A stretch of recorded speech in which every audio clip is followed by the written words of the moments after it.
This is called me peeking. I am never going to find a more beautiful place to shoot an ERI update video. It is really loud and pretty wet over right at this part though, so I'm going to walk upriver for a little bit where it's actually fairly quiet, and I will tell you some things that have been going on here at ERI. Okay, this is a lot quieter and less wet. So I'm in Canada right now. This is the Canadian side of Niagara Falls. I've been here doing some speaking. I spoke at, I think it's 5 school assemblies I spoke at, and then I also spoke at a Lutheran seminary for a bunch of pastors and future pastors and teachers of pastors. I spoke for the local Catholic school board, so there were some teachers there that I was talking to and gave them some ideas for things they could do in their schools. And then tonight I'm speaking at St. Catherine Right to Life's annual general meeting, which is kind of like a fundraising event. It's not really, it's more of an educational event. There'll be some envelopes there, but it's mainly an educational event. And every year they bring a different pro-life speaker, and I'm honored to be the one this year. But I'll tell you one really cool story. Well, actually, let me tell you 2 cool stories from the last couple of days before I move on to other things.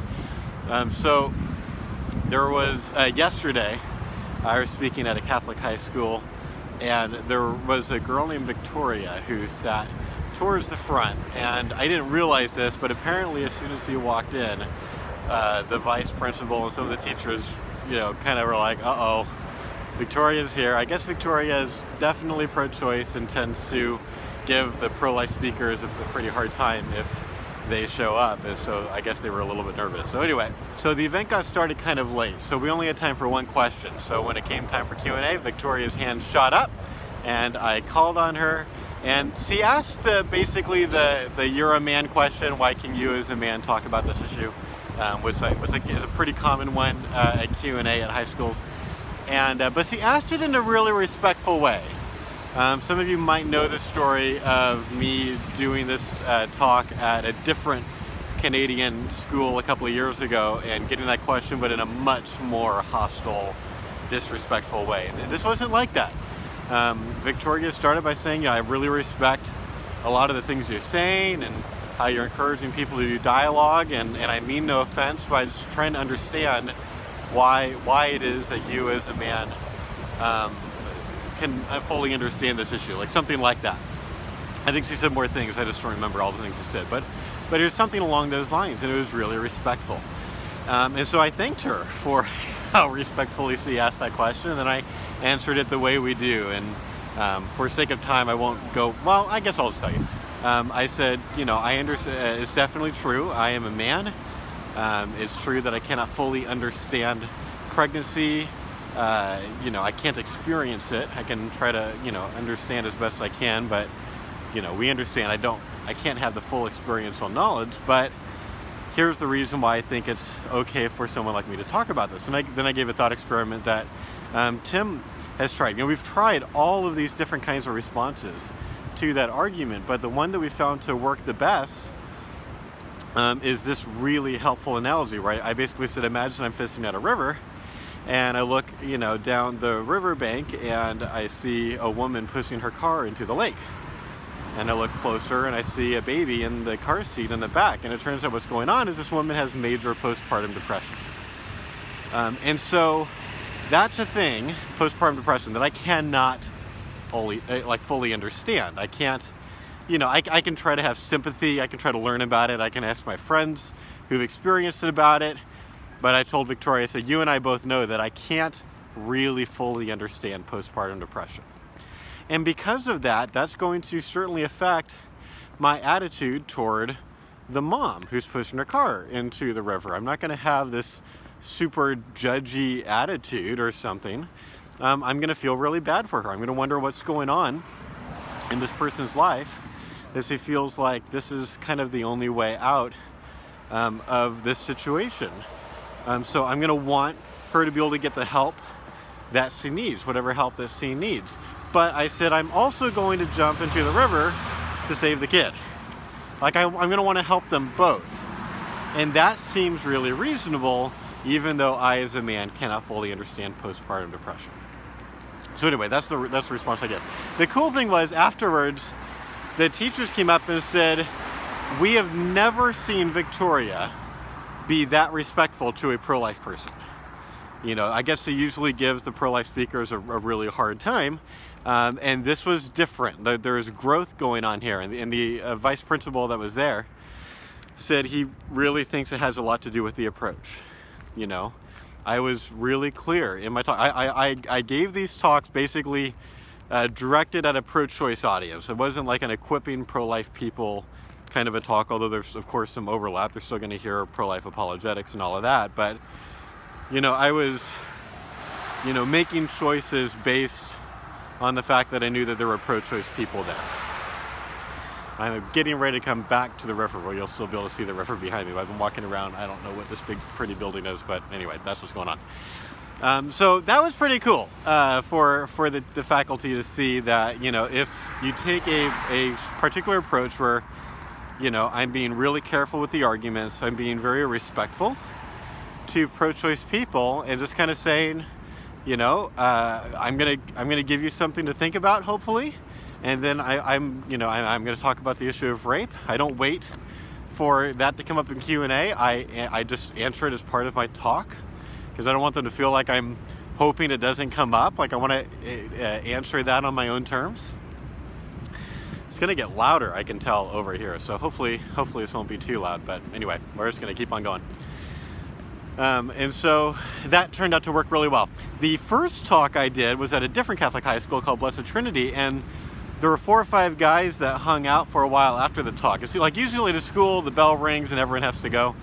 Apparently that wasn't the case. Maybe this was the last period of the day or something, I'm not sure. But these 5 guys were hanging out, and they wanted to get my opinions on all kinds of topics. We talked about gun control a lot, you know, because that's a really big topic right now, understandably.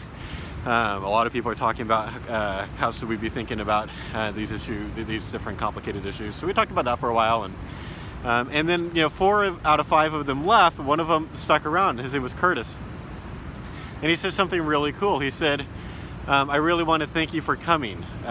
You know, I've been pro-choice all of my life."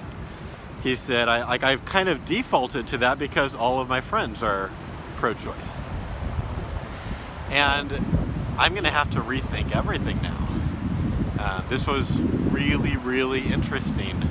I don't know how to counter your arguments, so I'm going to have to really rethink this, and I'm just really surprised to hear that there are pro-life arguments as strong as what you gave. So that was a really, really cool thing. I also got a chance to meet with the bishop. I've had this idea. I'm not going to get into it in this video right now because it would take too long, but I have an idea that I'm going to be publishing an article about pretty soon of what pro-life pastors can do that would be really effective. If you paid a lot of attention to like some of our live Q&A audios, you've already heard this idea. I'm just not going to get into it right now. I'm going to be talking a lot about this in the next couple of years, but I have this idea and I've been sharing it at some of these live events. And so they were able to get me a last-minute meeting with the bishop of the diocese here to share it with him and see if he can encourage some of the parish priests in the area to do that. And so that was a really cool thing. That was able to happen. Now, let me tell you about some non-Canada related things. I feel bad. I need to stop calling these monthly update videos because now I've missed a month twice now, and so I'm just going to call them updates. And I'm going to try to do them about once a month, but it was the right call to not record one of these last month. Last month was very, very busy. We had a lot of speaking trips. We were also getting ready for a 3-day annual planning meeting. We had Jacob come up, and Rachel was there because Rachel has moved to Charlotte. Rachel is here now. She's done support raising, and she's here. She's working full time here. It's amazing. And so we all had a 3-day planning meeting to go over last year's goals. What goals did we hit? What goals did we not hit, and why? And also to brainstorm about what we want to be doing this year. What goals do we want to set, and how are we going to accomplish them? What are our action items, and things like that. It was a really, really productive meeting. All right, stopped for a minute to go over a bridge. I thought it was going to be pretty loud. Anyway, that meeting was great. We also recently hired 2 people. One of them is Andrew Kaake, who's going to be joining our philosophy team part-time. He'll be living out of Boston, and that's where he'll be working. He'll be mainly writing for us. We're wanting to increase how often we are publishing articles down the road, and so Andrew will probably end up helping a lot with articles that we want to be doing more of. We haven't done a ton of, which are, you know, more based on good thinking, good clear thinking about things that are going on right now, kind of current events, versus always writing articles that are just very general. The few times that we've gone to write about clear thinking, about current events, those pieces have actually done really well. People have really appreciated those. So we're going to want to be able to do more of that. So Andrew's going to be helping with that. We also recently hired someone named John Ferrer, who is going to be helping us. He's taking on a role that we're calling teaching fellow, which means that he's not necessarily going to be part-time or full-time, but he is totally our people, and we're going to be talking to him a lot, making sure that there's a lot of consistency in how we talk about this issue. And he will be doing speaking, he'll be doing writing for us, he'll be talking to our philosophy team and helping with different kinds of research projects. So he's raising some personal support right now to help with that, and we're really excited about that. What else? I've been doing a ton of research on audio-video equipment. So if you're nerdy, then you're gonna like this part. I won't go into too many details. And a big thanks to our volunteer, Matt Dula, who has been just volunteering hours and hours and hours and hours to help me figure out what equipment to get, which I thought we knew. You know, we got a kind of an equipment list from the studio where we shot the first part of the course, and I just figured, oh, I'll just get that, it'll be really easy. But then our plans changed a little bit in what are some of the things that we want to be able to accomplish. Like, we're going to extend the course this year. We're actually going to be extending it more than we've talked about. We've talked a lot about a sidewalk counseling module, which we're definitely doing this year. Although that shoot will probably happen in the summer now, just because we're going to be wanting to coordinate with 3 or 4 special guests and get everyone down here at the same time, which when you're dealing with especially guests who have busy travel schedules, getting everyone coordinated and finding a time where everyone is available is tricky. And so, but we're also going to be planning on recording like 9 new practical dialogue tip lessons and several new philosophy lesson videos. And so Tim is working on that content right now. I'm now walking over a bridge. Actually, if you can see over behind me, this is all frozen. Everything over here in this little area is actually, at least the surface of this water is frozen, and it's beautiful, and I'm just going to keep on walking. Maybe at some point I should turn around and start heading back to the falls. So all that to say, so we're definitely doing that. We're going to be extending the course in these different ways, but we also, one of the things, I'm not going to get into all the different things we decided at our 3-day planning meeting, but I'll tell you one cool new thing that we're going to be doing. At some point, we're going to start doing monthly Lifestream videos where our staff is taking your questions. And generally, we're planning on bringing on special guests for that, so different pro-life celebrities can join us and take your questions. You know, try to give you more access to the different pro-life experts in different parts of the pro-life movement, so you can learn from them and learn what's going on, learn how to be a more effective pro-life advocate. So we're really excited about that, but that affects the equipment we need to get. Like, certainly, you know, we were already going to get cameras and lights and stuff, but there's a few other things that we need to get now. All the money had been raised already for the equipment. We need to raise a little bit more now. There's a few extra things that we need to get.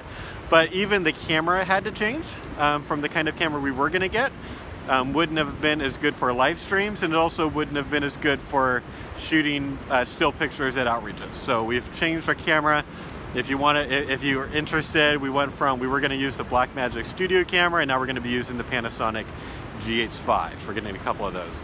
So those will be great for doing the live stream videos as well as shooting course videos, and our outreach pictures are going to increase in quality dramatically. So we just wanted to really make sure that before we spend the money that we're spending it as well as we can, that we're making really good decisions on equipment.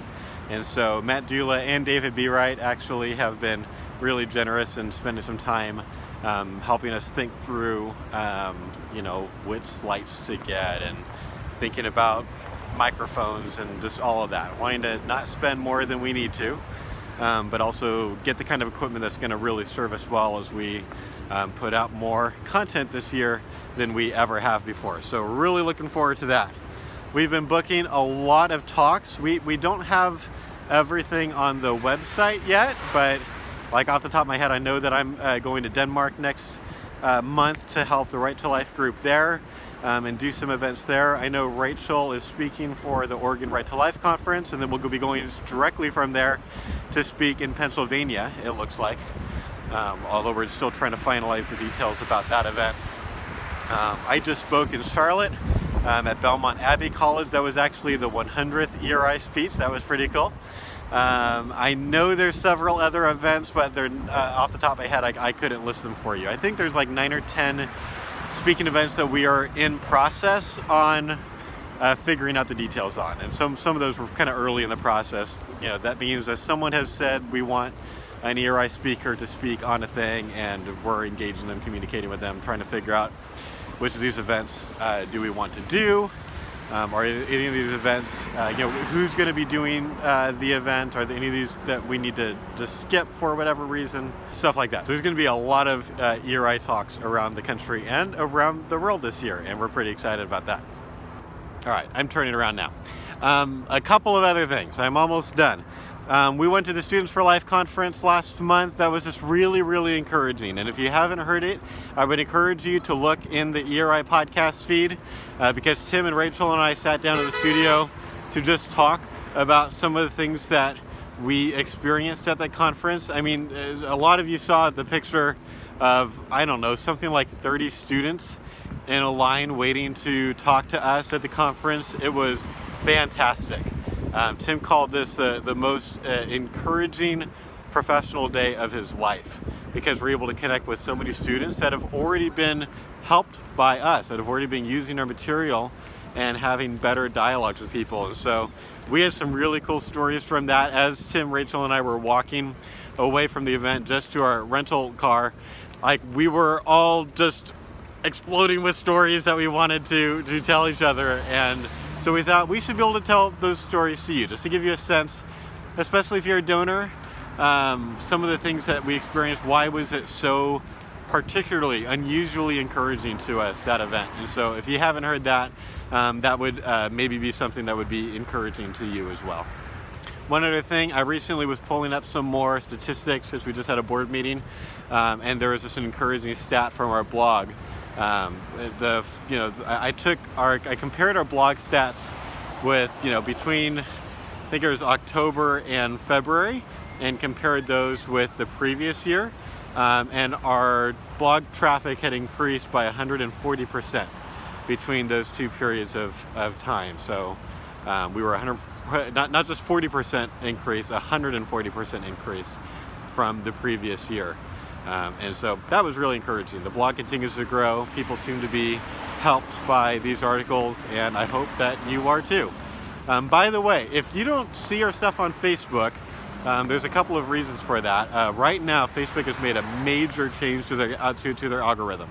Mark Zuckerberg made a whole announcement about how, as part of their goal of getting people to stay on the site, because more and more people have been leaving Facebook or not staying on Facebook for as long as usual because they're feeling, at least what Mark says is they're feeling bombarded by all kinds of groups and stuff.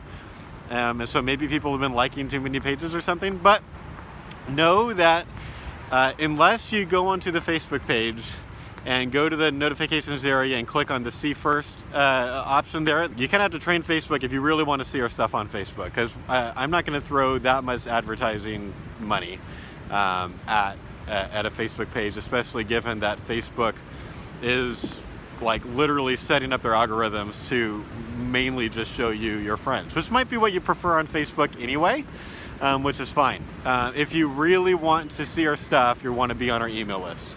So if you're not on that, then you can go to equalrightsinstitute.com and you're going to see an outreach picture of Tim talking to someone. And I forget what the button says there, sign me up or something like that. Anyway, whatever button that is, the blue button in the middle of that outreach picture, goes to the page where you can subscribe to our email list. And then you might have to train your email to make sure that you see the emails. Because like, for example, Gmail has gotten really good at sending emails from basically all groups into that promotions tab.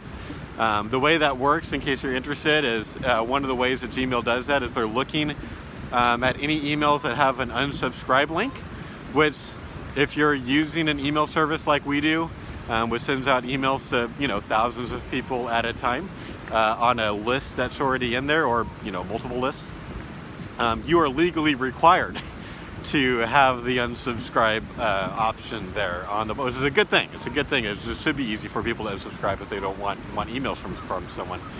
But Gmail's looking for that and saying, oh, this is a promotional email, and throw it in the promotions tab, which a lot of people don't check. So there are ways to train your email if you do want to get our emails in your inbox. And I know that there are some people that are in that list. There are some people who've said that like our newsletter is one of the few newsletters that they actually read every time. That's kind of sad. Or they've really appreciated our emails. And I think part of that, and I'll just tell you, this is something that we're doing on purpose. I'm walking downstairs now. This is really hard with a selfie stick. Our goal has always been that our emails are almost always just trying to serve you. Probably something like 49 out of 50 emails that we send are trying to give you another resource that we've just come out with, whether that's a podcast episode, whether that is a article, our newest article, maybe an event that you might want to go to that's in your area. But like we're pretty rarely asking for money in those emails.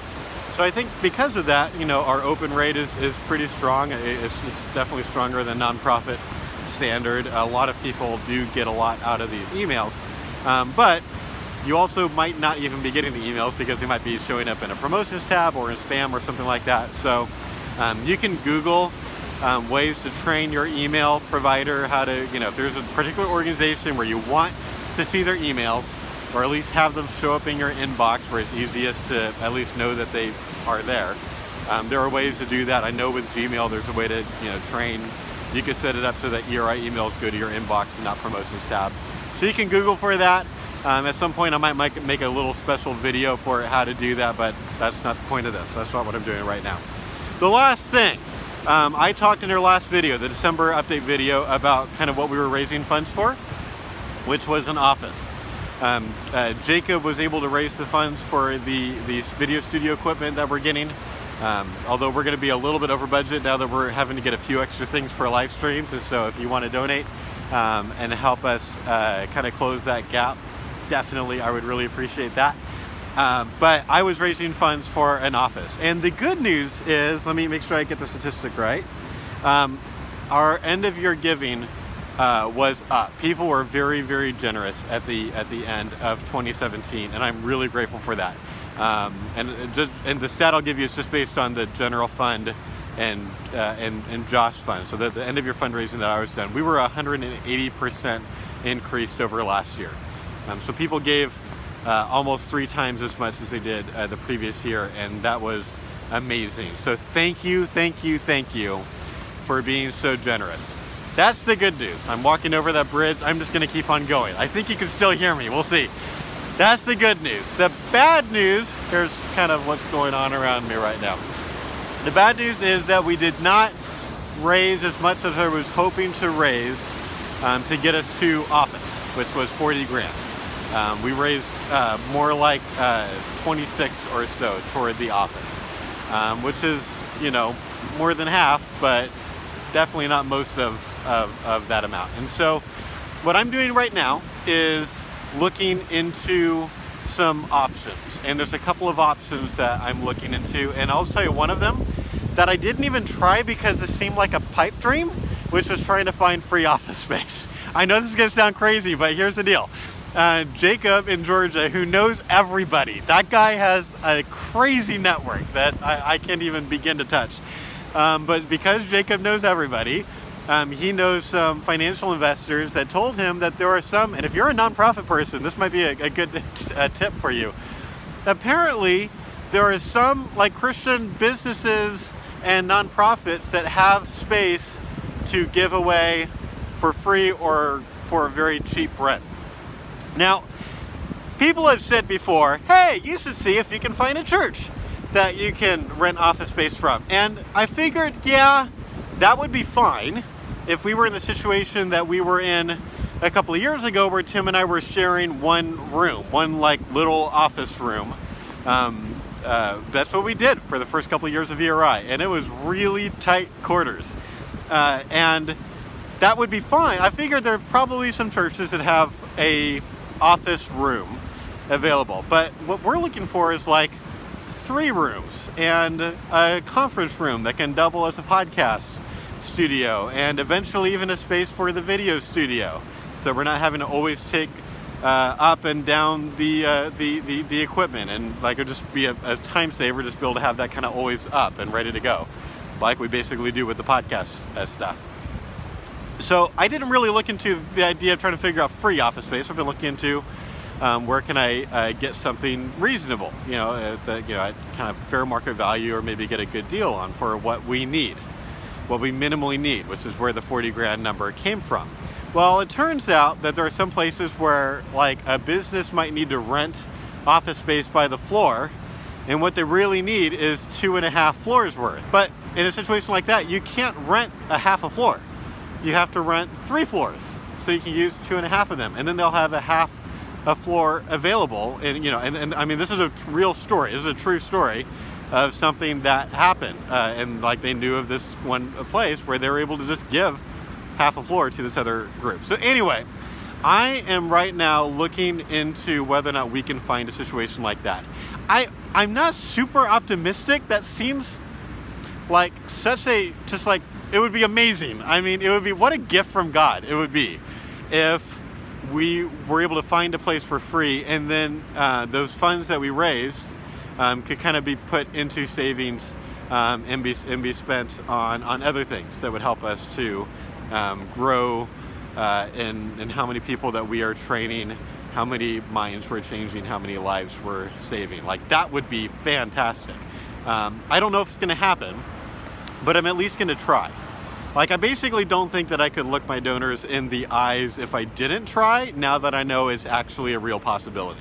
So I'm convinced it's at least possible, and so I'm going to try. So I'm going to be looking into that as definitely our first alternative. We also have a church that is interested in us renting office space from them eventually, but that option is probably not something that could become a reality for maybe 6 months or so, which it would be really nice to be in a situation, an office situation before that, because right now things are just trickier.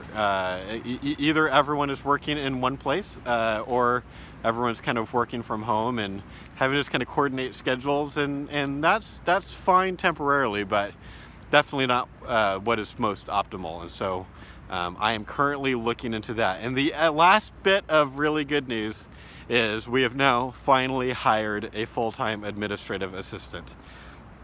This has taken a while to find the right person, but what's really cool is there's this ProLife Church in Charlotte that I've talked about and bragged about before, bragged on them, on their behalf. They're like the most pro-life Protestant church, like actively pro-life Protestant church I have ever known about or spent time with. Like, it's really amazing. This is a church that recently I posted a video on Facebook of me they let me do kind of a 5-minute, they kind of interviewed me for like 5 minutes at both their services to talk about what ERI does. So as a result of those interviews that day, some of their congregation was going to our website to check us out, and sure enough, I got an email from someone out of the blue saying, hey, I see you need an administrative assistant. I'd love to interview you. Here's my resume. And she was perfect. Her name is Jen, and she is also the CFO at another small nonprofit organization. So she has bookkeeping experience. She understands a lot of these different things that we need done, and is going to be able to fill in really well. Like, she already has those abilities. She's very detail oriented. Like, he's all those things that you want an administrative assistant to be.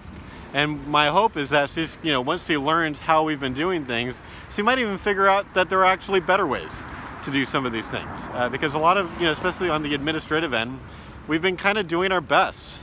It's not like I went to nonprofit management school first before we launched ERI. I mean, ERI happened because suddenly Tim and I had a vision for how we could try to help the pro-life movement to become more effective. And then we, spent a lot of time praying and getting counsel from people, but then we launched.